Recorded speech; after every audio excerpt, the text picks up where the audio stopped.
How's it going, everybody? It's Nikki here with the Identify team, and in this video, I'm going to give a full overview of our Chrome extension and show you how you can use it to find profitable products to sell on Amazon for your business. So, as you can see here, we've got this TI Nspire calculator, and right smack dab in the middle, we've got the Identify Chrome extension. If you don't like it right in the middle, you can bounce it around a little bit, move it to the left side, go ahead and move to the right side, or you can just kind of drag it around wherever you like, right?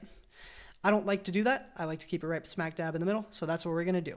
But let's jump into a little bit of the content here. So as you can see, populates a lot of information. You can easily copy paste the ASIN or the UPC. You've got these icons over here. What do these actually mean? Top one is the dimensions. So how big is this product? Height, length, width, weight. You can search the product on Amazon. This is a little more useful for the web app. Obviously, we're already on the Amazon product page for this listing, so this is what that would do if you're on the web app. You can Google the product. So if you're trying to source this, you can just easily pop it up here on Google, and you can pull it up in the web app just by hitting this button real quick right there. And then you can pull up the full product analytics over there.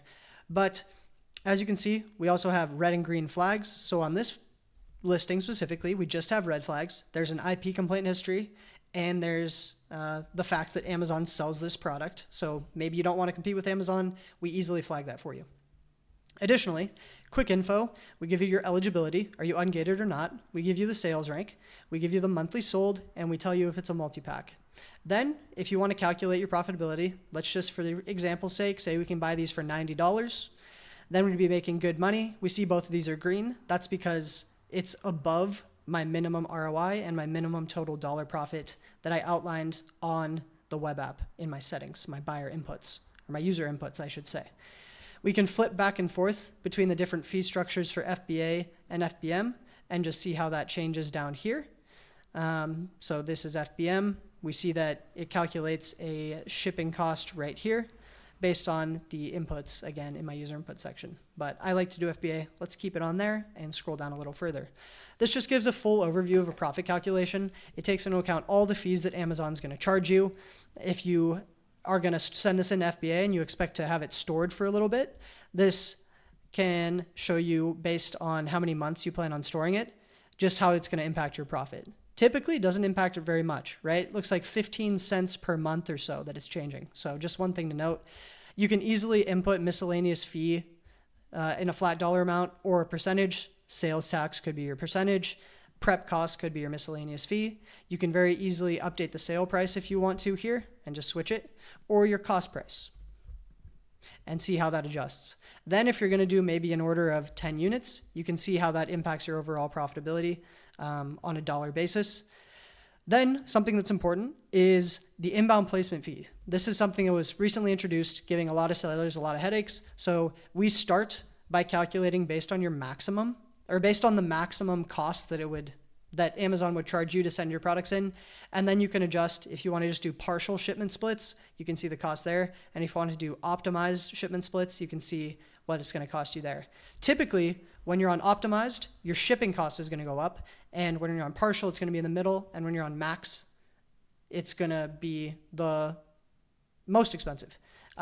So it kind of all evens out, but this is just how you would change that if you want to flip back and forth between the different inbound placement fee structures. Next, we just have a statistics page, which gives you an overview of a couple data points that are important when you're looking at listings. As you can see right here, we have a product variation section. I'll show you on a different listing what that actually looks like. We have simplified charts for price history, sales rank, and offer count. And you can flip back and forth between time frames here, between the all-time, the 1 year, and the 3 month, just to see how it changes over time. Going down a little further, we have a full health analysis. So these are proprietary sort of algorithms that we've built out where 50% is average, anything above 50% is good, and anything below 50% is bad. And the degree above or below determines how good or bad. So price volatility, we think that stable pricing is typically a good thing. And so if we scroll down to the Keepa chart, we can see that this product is relatively consistent in price over time. So we give that a really high score. Whereas with the buy box, it's just how evenly distributed is the buy box. Is this something where a new seller could come in and take share? It's probably not very good.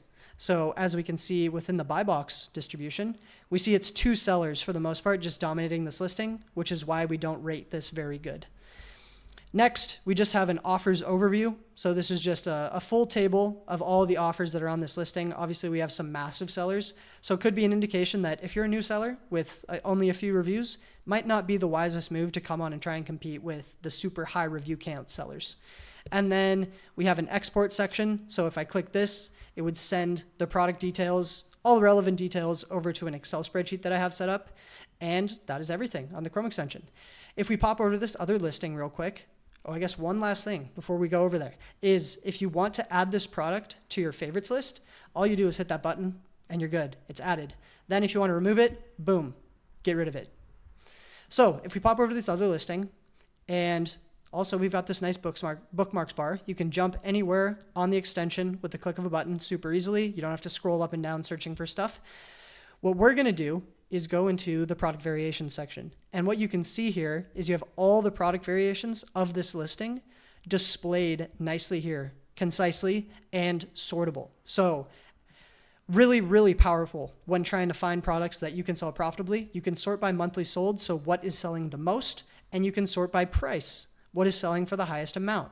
So 2 ways I like to use this. I like to look at what's selling the most and then try and find a price that's higher than all the other ones. So it looks like this one's pretty high, 57 compared to all these being 52. So this is one that I'd take a look at. In the same way, I like to sort by price and then scroll until I see at least 50 units sold for one of these. And so it might take me a while because there's a ton on here, but it looks like, wow, this one is selling 200 times per month and the current price is $79.72. So then what I would do is I would click into it, I would take a look, and I'd just get a full breakdown. I'd delve into the product analytics, find it on Google, and go from there. So this has been how to use the Chrome extension to find profitable products. If you have any questions, as always, feel free to shoot us an email at support@identifysuite.com or go to the support section in the web app and contact us there. Thanks, everybody. Cheers.